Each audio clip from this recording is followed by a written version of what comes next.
Muy buenos días, queridos amigos, hermanos. Les saludo a todos con la paz del Señor en esta nueva oportunidad que tenemos de poder compartir la palabra y sobre todo en esta semana tan especial que es la Semana Santa. Es la semana en la que nosotros recordamos el triunfo del cristianismo, el triunfo de Cristo, de Dios sobre el pecado, cuando sabemos que la paga del pecado es muerte y quien vino a morir por los pecados del mundo, haciéndose el mismo pecado, dice la palabra, Cristo Jesús, el Rey de Gloria, en su infinito e incomprensible amor, decidió ponerse en el lugar de nosotros, de usted, de mí y de todo el mundo que somos pecadores, ¿sí? Y no solo eso, sino que aparte de pagar el precio del pecado, que es la muerte, venció la muerte resucitando al tercer día. Y precisamente en un día como hoy, ¿sí? Jueves, más o menos, las fechas no, a lo mejor no coinciden, es decir, si fue por finales de marzo, por inicios de abril, como normalmente solemos los cristianos celebrar esta fiesta, este regocijo, este triunfo, esta victoria, ¿sí?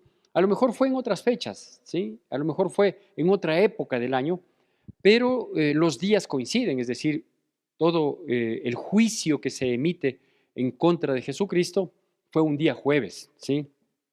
Cuando Él es sancionado, Él es sentenciado y llevado a muerte para que desde el día viernes que muere, ¿sí? Estoy hablando para equiparar los días más que las épocas, Él muere un día viernes y resucita el primer día de la semana, es decir, el lunes, perdón, el domingo, ¿sí? Para nosotros hoy el primer día de la semana es un lunes. Pero bueno, digo, en un día como hoy estaba sucediendo esto hace aproximadamente cerca de 2000 años, un poco menos de 2000 años, eh, la traición más grande que se haya cometido en la historia de la humanidad.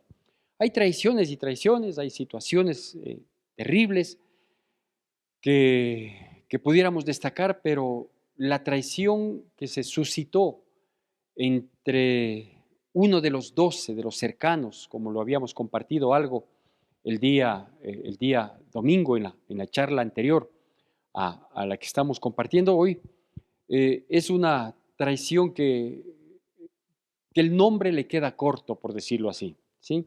Y permítame comenzar un poquito dando un significado tanto en el sentido original o en el sentido estricto de la palabra traición, como en el sentido espiritual, para un poco dimensionar la situación y que eso nos lleve al mensaje que queremos compartirlo hoy. Ciertamente, si Dios nos da la salud y la vida, estaremos el día domingo hablando de la resurrección de Cristo y de lo que esto implica, pero hoy creo que es pertinente hasta por el día que está saliendo este video. No sé qué día lo vea usted, pero esto está saliendo el día jueves de Semana Santa, ¿sí? Y bueno, digo, quiero definirle un poco el término traición que dice así, que la traición es una acción que lastima profundamente la amistad. La traición es una acción que lastima profundamente la amistad, quebrantando la fidelidad y lealtad que se debe tener, ¿sí? Entonces, esto nos muestra que de por medio, para que exista una traición, hay una amistad, ¿sí? Es decir, si alguien hace algo deliberadamente contra una persona a quien no conoce, a quien no sabe, eso tendrá otro nombre, tendrá otra figura, pero no es una traición. Una de las tantas cosas duras, cruentas, incomprensibles que hay en la traición es que se da entre personas que han tenido una amistad, ¿sí? Y aunque la amistad sea mediana, más aún si es una amistad muy cercana, que llegó a ser íntima, pues eso hace que la traición sea peor, por llamarlo de algún modo. Y dice que la traición es una acción que afecta profundamente, que lastima, que lacera, que golpea, que hiere profundamente esta amistad, porque rompe, porque lastima, ¿sí? Y ofende a la fidelidad y lealtad que debe existir eh, entre entre las personas que se mantiene esta amistad, ¿no es cierto? Sí, entonces, si nosotros, no digo profundizamos, pero si nosotros observamos este concepto, vamos a ver lo terrible, lo crítico que implica toda traición, ¿sí? En todo aspecto. Hoy es muy común vivir de la traición. Hoy no hay compromiso de nada y no habiendo compromiso de nada, hay aparentes y superficiales lazos de amistad, lazos de respeto. Y si es que a la vuelta de la esquina, pues hay que traicionar, hoy la gente no lo duda, ¿no? Nosotros vemos eso, vemos traiciones en los hogares, ¿sí? Vemos traiciones en la pareja, en relaciones sentimentales, sean estas casadas, sean estas solteras. Vemos traiciones entre amigos, ¿sí? Por distintas razones, por distintas causas. Vemos traiciones políticas, es lo que quizás mucho más vemos ahora. Y todo esto que nosotros vemos como traición, lo vemos manejado con tanta liviandad, lo vemos manejado con tanta ligereza, con una tan poca importancia, cuando está lastimando principios como el de la fidelidad, el de la lealtad, el de la confianza, eso lastima. Entonces no es que, no, bueno, te fallé y ahí queda. No, no, no es así.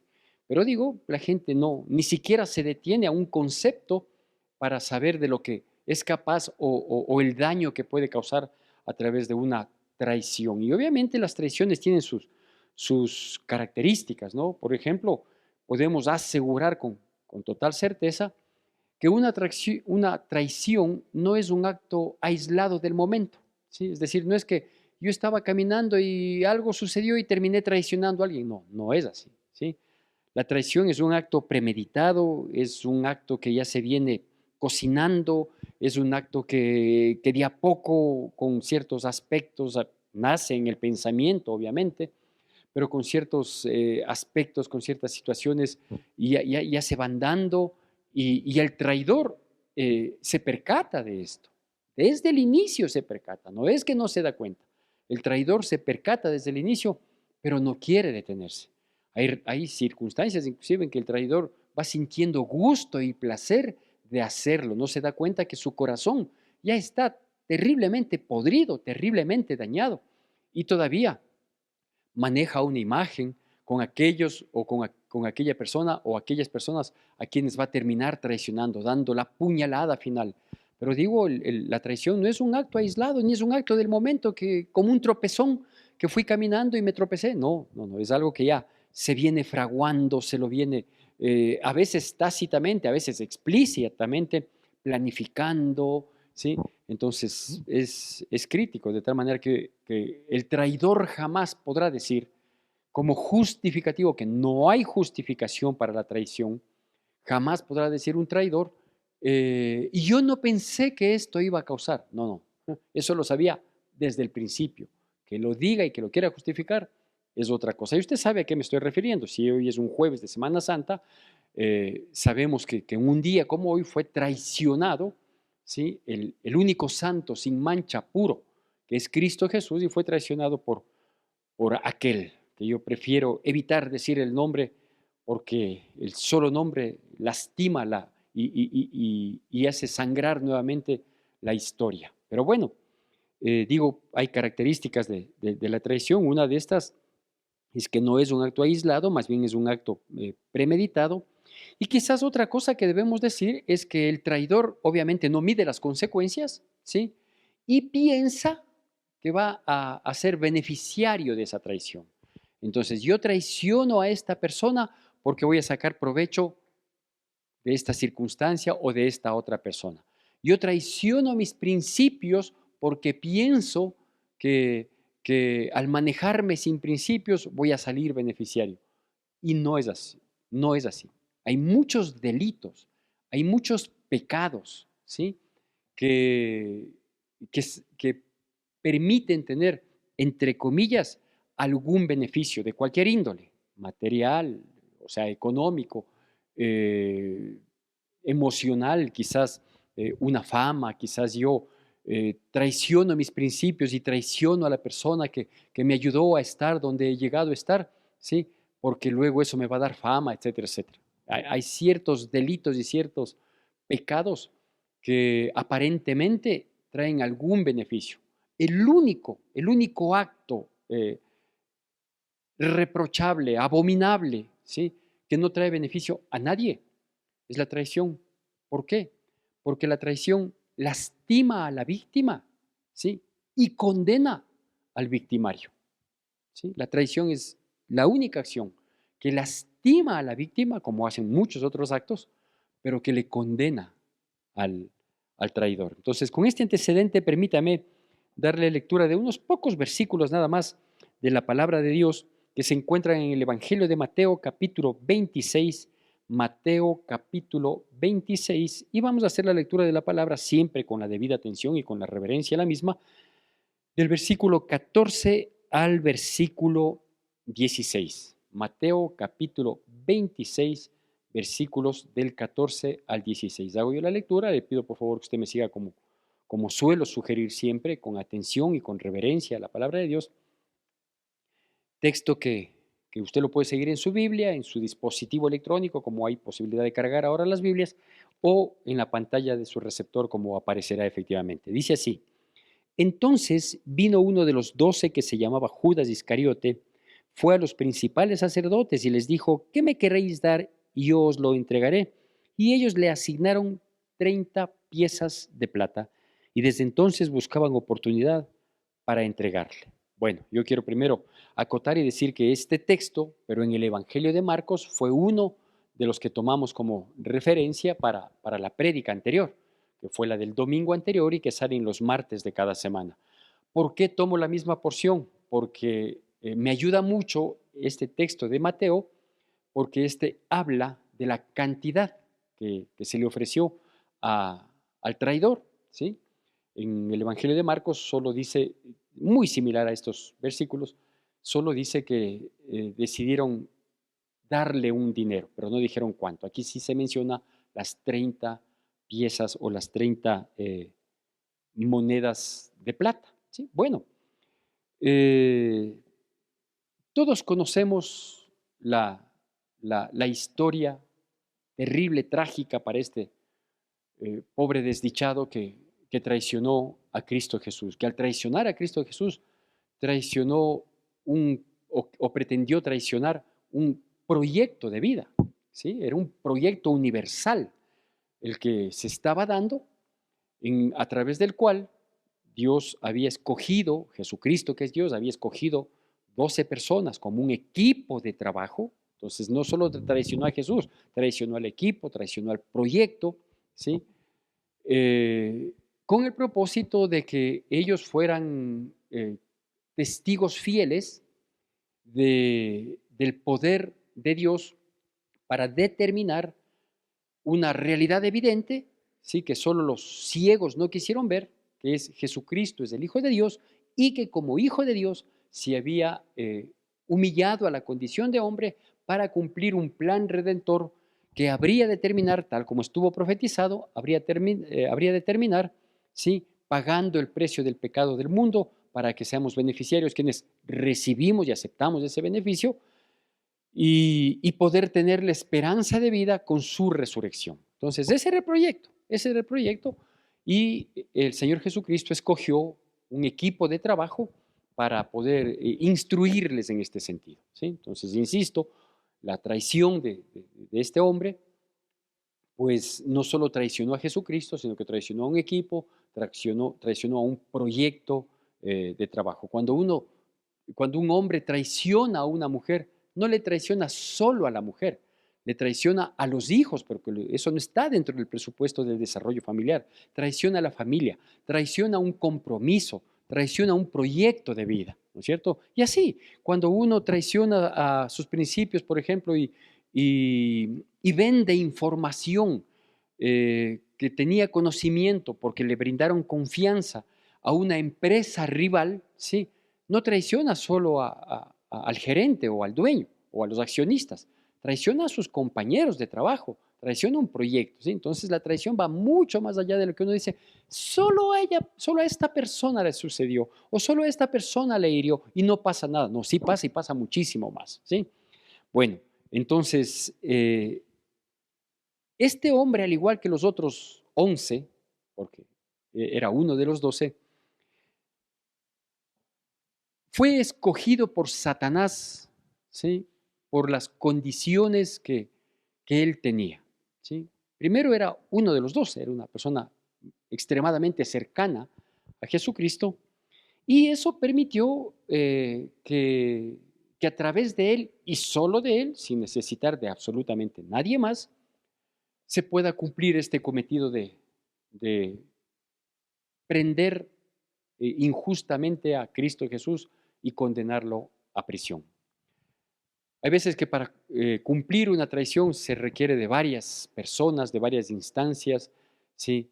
Y con el riesgo para los traidores de que uno de ellos dé pie atrás. Pero aquí no fue necesario. Imagínense, aquí quienes pretendían eh, cumplir con el cometido de atentar contra el santo, precioso, Salvador, Redentor del mundo, que es Cristo Jesús, que ahí mismo ya había hecho milagros, prodigios, señales, había dejado enseñanzas con testimonio de vida que respaldaba sus enseñanzas, y querían matarle, no pudieron, a pesar de tener toda una estructura para hacerlo. Pero bastó uno, basta que haya uno para que venga la hecatombe, ¿no es cierto?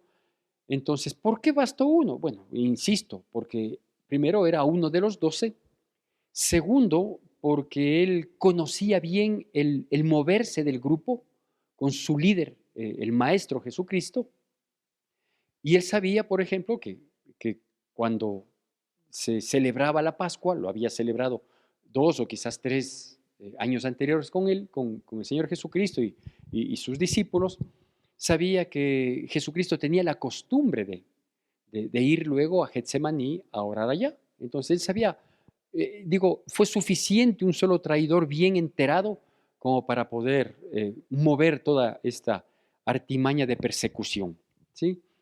Y a su vez, no solo que sabía el movimiento, sabía a dónde se le podía encontrar, sino que él era quien podía identificar plenamente, ¿sí? Es decir, a quien yo le diga maestro y a quien yo le dé el beso, ¿no?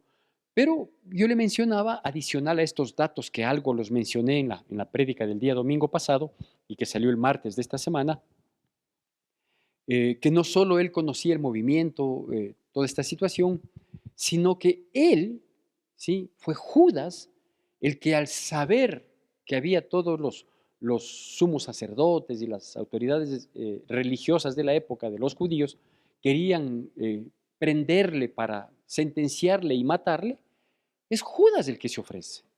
Es Judas el que se ofrece. No es que ellos se preocuparon en ver y decir, a ver a quién podemos escoger, quién nos podrá ayudar, porque quizás ellos nunca hubieran pensado en buscar a uno de los 12. Sí, porque decían, no, los 12 son tan unidos, son tan cercanos. Y si alguien por ahí sugería, decía, podría ser Pedro, dice, no, imposible, ese hombre se juega por Cristo Jesús. Podría ser Juan y Jacobo, no, dice, hasta parientes son. Podría ser Bartolomé, en fin. Y si alguien consideraba a Judas, hubieran dicho, no, él es digno de mucha confianza, porque inclusive entendemos que él es el tesorero del grupo, ¿sí? O sea, ellos no tuvieron que estar mirando a ver a qué conciencia pueden comprar. Fue Judas el que fue a ofrecerse. Por eso yo le decía, ¿sí? Que una característica de la traición es que no es un acto eventual, no es un acto que no estaba planificado, no, estaba totalmente planificado porque su corazón ya estaba entenebrecido, porque él ya estaba rendido más hacia el otro lado y de apariencia vivía del lado de la santidad, ¿sí? Entonces, él decide, pues, ¿no? Entregarle al maestro y lo entrega a cambio de 30 piezas de plata. ¿Cómo me permito llamarle a esta pequeña charla? Me permito llamarle el precio de la traición, 30 monedas de plata, ¿sí? Ya lo he dicho en otras ocasiones, hoy lo voy a recordar. 30 monedas de plata compraban un esclavo y quiero un poquito detenerme en esto, ¿sí? 30 monedas de plata no era una fortuna, no era una fortuna. Todo traidor, cuando traiciona una causa, cuando traiciona una situación en la cual supuestamente comprometió su lealtad, su fidelidad, ¿sí? Su compromiso, eh, nunca valora lo que puede perder versus lo que nada podría ganar, ¿sí? Vea, si este hombre hubiera sido medianamente pensante, aún en medio de la malicia, habría valorado y va a decir, bueno, yo le entrego, pero a mí me dan millones, de tal manera de yo poder coger, desaparecer y vivir tranquilo en el otro extremo del mundo. No, 30 monedas de plata o 30 piezas de plata no era una fortuna, no era algo que le aseguraba el resto de la vida, ¿sí? De hecho, le sobró para el poco resto de vida que le quedó, ¿sí? Entonces, en base de esto, sabiendo que 30 monedas de plata o 30 piezas de plata no era una fortuna, me inquietaba yo pensando, digo, ¿qué podía comprar? ¿Qué podía lograr con 30 piezas de plata?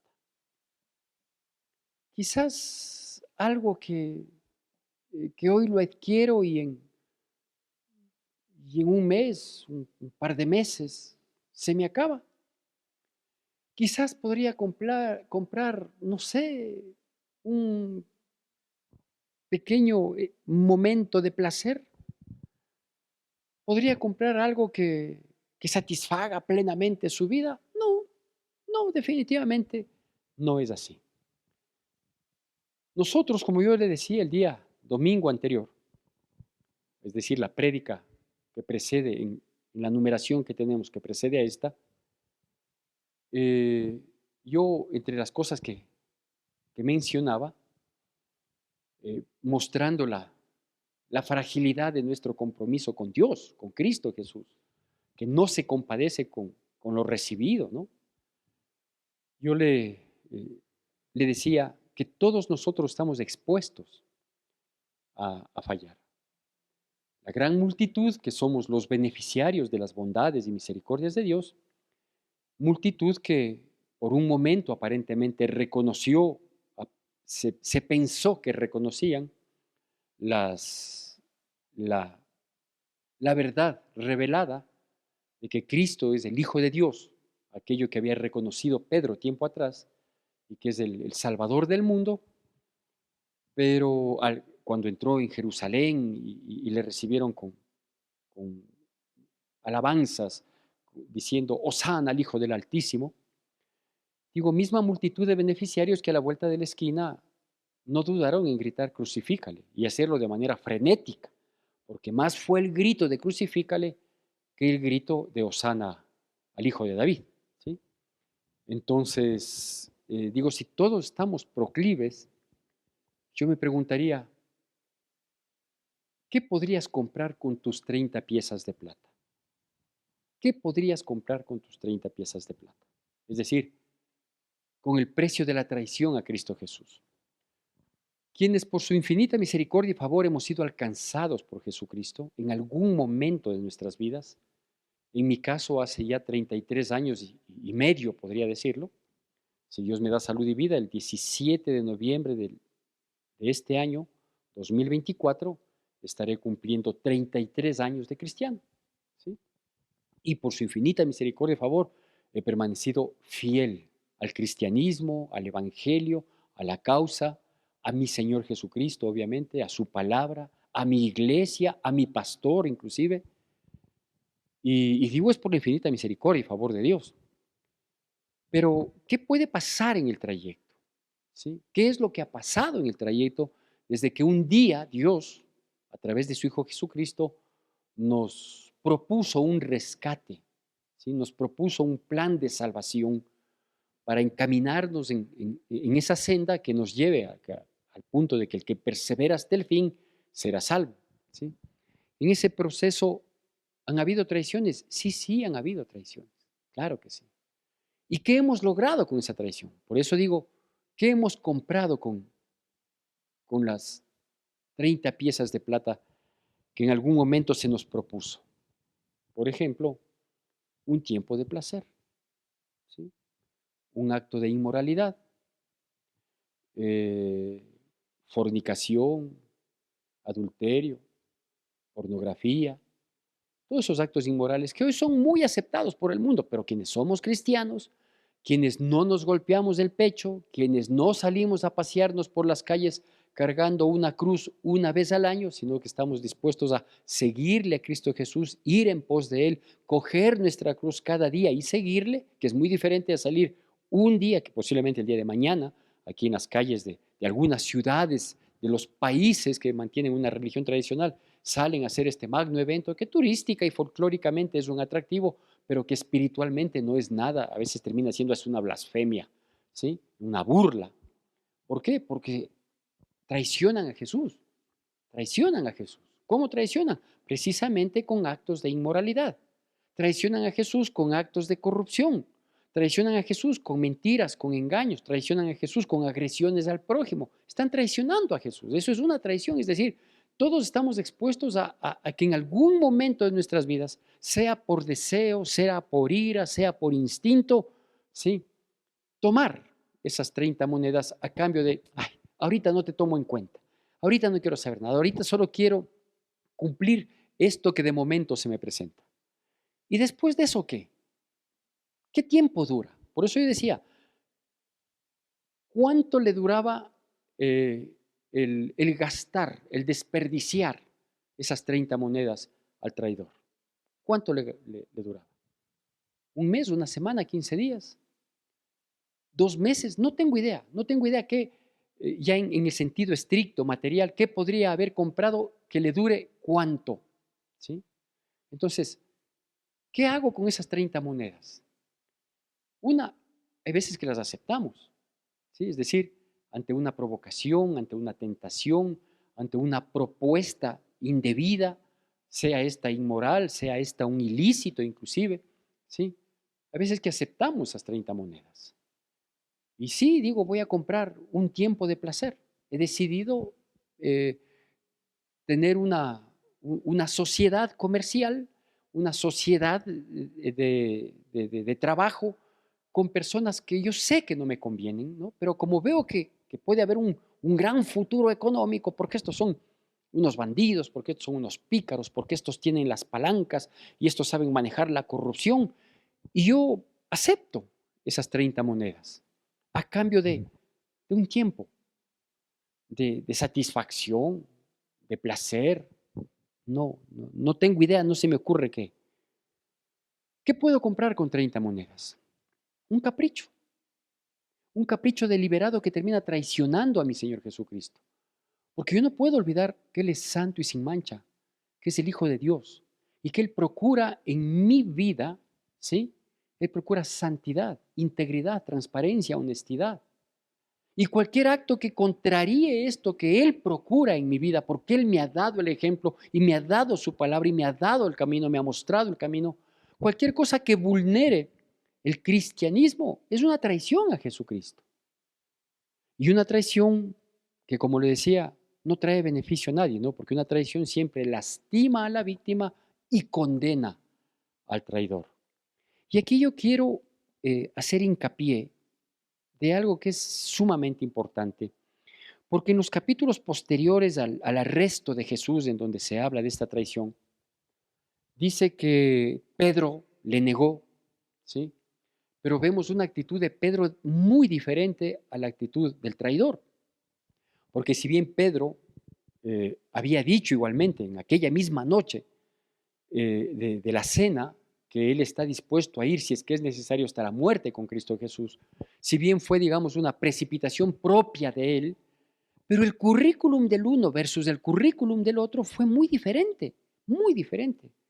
Pedro, desde que es llamado y deja las redes inmediatamente y le sigue al instante, Pedro lo único que muestra es un verdadero interés, un verdadero compromiso, un verdadero compañerismo, una sujeción, una entrega, inclusive desafía el poder de Cristo Jesús cuando es Pedro el que quiere caminar sobre las aguas. Es decir, vemos todo un comportamiento, ¿sí?, que no se compadece con la negación, ¿sí? Entonces, esa negación, esa sí fue circunstancial, esa sí fue del momento, esa sí fue una reacción fruto de la amenaza que sintió en aquel momento cuando por 3 ocasiones de manera consecutiva le identifican como uno de los suyos cuando su maestro estaba siendo injustamente y por engaño sentenciado. Pero todo el currículum de Pedro es muy diferente al currículum de Judas. Judas es esa persona que no aparece mucho, que se le menciona, está ahí, que se sobreentiende que está cuando se habla de los 12, de los 12, de los 12, entonces sí, con él son 12, entonces sí pudo haber estado ahí. No aparece mucho y las pocas veces que aparece, su aparecimiento no nos deja ver un corazón íntegro, un corazón comprometido. Entonces yo le digo, todos podemos tener en un momento o ser tentados de recibir nuestras 30 piezas de plata. Pero una cosa es que lo recibamos y otra cosa es que decidamos hacer uso de las mismas. ¿Y por qué tiempo? ¿Qué tanta satisfacción nos puede traer el traicionar a Jesucristo, a sus principios, al Evangelio? Que de pronto soy cristiano tanto tiempo y a la vuelta de la esquina se me ofrece una traición sentimental. ¿Qué tanto me va a durar? ¿Cuál es el beneficio que voy a sacar? No es más lo que voy a lastimar que lo que podría sacar como momento de placer, de satisfacción. No, definitivamente hay que saber valorar qué se pierde antes de dar un paso, qué estoy poniendo en juego. Cuando traiciono mis principios por conseguir algo, lo consigo y qué tiempo voy a estar en esa posición. Cuando es por conseguir algo económicamente, perfecto, traiciono a los principios, traiciono a un proyecto, traiciono a personas, ¿sí? Y logro conseguir eso, ¿sí? ¿Qué tanta satisfacción, qué tanto placer me va a permitir eso? La gente que ha robado muchísimo dinero y que ya no está aquí, está en otro lado, está feliz de no estar en su país, de no tener acceso a su familia, de no caminar libremente por donde quisiera caminar. Está feliz de ser señalado, no solo por la justicia, sino por su propia conciencia. ¿Qué tanto vale? ¿Qué tanto vale traicionar? Cualquiera sea la situación, un compromiso, un proyecto, traicionar al cristianismo para la vuelta de la esquina dejar, abandonar la causa del Evangelio, manejarla con liviandad, decir, no, sí sigo siendo cristiano, lo que no hago es congregarme, ya no leo la Biblia, ya no oro, pero sí sigo. Yo me he alejado de la iglesia, pero no me he alejado de Dios. Imposible, mentira, porque el traidor siempre querrá justificar su condición. Este no quiso justificar su condición. La Biblia dice, digo, en la historia posterior a la que acabamos de leer, la Biblia dice que él tuvo arrepentimiento, ¿sí? Y que fue a devolver las 30 monedas, dicho de otro modo, no le sirvió de nada. Y así es. El precio de la traición a la postre es condenación. Y dice que fue a devolver las monedas y reconoció eh, en, ante los que compraron su frágil conciencia que había hecho mal. ¿Sí? Entonces a veces uno dice, no, pero Judas sí se arrepintió. No, no se arrepintió. ¿Sí? Quien sí se arrepintió fue Pedro, a pesar de que él no se dice que se arrepintió, sino solo dice que saliendo de aquel lugar donde él fue descubierto y terminó negándole al Señor, lloró amargamente. Pero ¿cómo se dice que del uno no se dice que se arrepintió, solo que lloró amargamente? ¿Qué tal que fueron lágrimas de cocodrilo, lágrimas mentirosas? Por los frutos se reconoce. Porque el uno fue e hizo la más fácil del traidor, de todo tipo de traidor. ¿Sabe cuál es la más fácil? Desaparecer. Cuando hay un verdadero arrepentimiento de algo que uno hizo mal, y más si es que cometió una traición, uno tiene que ir, ¿sí? Reconocer, confesarlo, en este caso tenía que hacerlo públicamente, ¿sí? Y decir estoy dispuesto a aceptar todas las consecuencias, que no es el suicidio, todas las consecuencias. Si es que hubiera habido un verdadero arrepentimiento de Judas, eso es lo que tenía que hacer. No ir a reconocer ante los sumos sacerdotes, porque a ellos les importaba un pepino. Si ellos pretendían entregarle y matarle a Jesucristo, iba a importar el arrepentimiento de un traidor. Él tenía que ir donde Jesucristo y donde los discípulos, si es que hubiera habido un verdadero arrepentimiento, ir y decir, aquí estoy, yo hice mal, reconozco, lo que ustedes tengan que hacer conmigo, háganlo, yo reconozco que es así. Era el primerito que tenía que estar al pie de la cruz a pesar de la persecución que ya había arrancado en contra de todos los seguidores de Cristo Jesús. Él tenía que estar ahí, clamando y pidiendo y rogando y suplicando misericordia y perdón a Cristo Jesús, que con brazos abiertos lo habría dado. Eso se hace cuando se traiciona. No es que ya traicioné, ya pasé, sí, ya me fui hablando mal de la iglesia, y ahí no pasa nada. No, Señor, no es así. No es que ya traicioné a mi mujer, si ya le pedí perdón, ya le dije que me dio otra oportunidad y ya me olvidé. No es tan simplecito. No es tan fácil como usted cree, porque el daño es bastante mayor de lo que usted piensa, por lo tanto las consecuencias también son bastante más críticas y graves. Entonces, cuando hay un verdadero arrepentimiento, ¿sí? Lo primero que sucede es que uno está dispuesto a afrontar las consecuencias del, del hecho, de la traición cometida. Entonces, como uno afronta o está dispuesto a afrontar, eso le va a traer dolor, eso le va a traer humillación, eso le va a traer mucho quebranto, claro que sí, pero eso va a demostrar que efectivamente está arrepentido. Porque cuando yo quiero arrepentirme, pero quiero evitar las consecuencias, entonces no hay arrepentimiento. Esa es la gran diferencia, ¿no? Pedro le negó, ¿sí? Que no es lo mismo que una traición. El negarle es decir, no le conozco, ¿qué es lo que él dijo? Claro que lo dijo con vehemencia, eso no está en discusión. Él salió, lloró amargamente, pero nunca se alejó de los otros 10 que quedaban, ¿sí? Todo por el contrario, con su dolor, con su quebranto, con su autoindignación, ¿sí? Fue y se juntó a los 12, a precio de que los 12 le digan, nos acaban de decir que tú negaste al Señor, pero estuvo ahí, ¿sí? Y a pesar de que él no captó que iba a terminar negando al Señor Jesucristo, cuando fue apresado, arrestado el Señor Jesucristo a la salida de Getsemaní hasta ser llevado al lugar donde iba a ser juzgado, al pretorio, ¿sí? Pedro le seguía de lejos. Y Pedro estuvo ahí al pie del cañón y volvió a estar con los 12. Eso es lo que tenía que hacer Judas. Después de reconocer si que hubiera habido un verdadero arrepentimiento, no solo un remordimiento, tenía que ir donde los otros 11, ¿sí? Y decir, yo hice esto, perdónenme. Y si ahí le caían, tenía que afrontar. Así que la traición o el precio de la traición, 30 monedas de plata. A todos en la vida se nos ofrece 30 monedas de plata. ¿Qué hace con eso? Con la propuesta de traicionar por un momento, por una circunstancia, por un capricho. ¿Qué hace con esas 30 piezas de plata? ¿Cuánta satisfacción le puede traer? ¿Por qué tiempo? ¿Cuál es el beneficio si es que hubiera que recibir a eso? Y si hemos caído, y si hemos traicionado, y si hemos fallado, perfecto. Queremos seguir en la causa, reconozca, confiese, no justifique y aguante las consecuencias. Levántese, sacuda las vestiduras y sigamos en pos de Cristo Jesús. Eso es amarle, porque 7 veces cae el justo y 7 se levanta. El que traiciona, el traidor que deliberadamente lo hace, no llega ni al arrepentimiento, lo único que cosecha es condenación. Que Dios nos guarde por un lado y que Dios siga bendiciendo nuestras vidas en Cristo Jesús.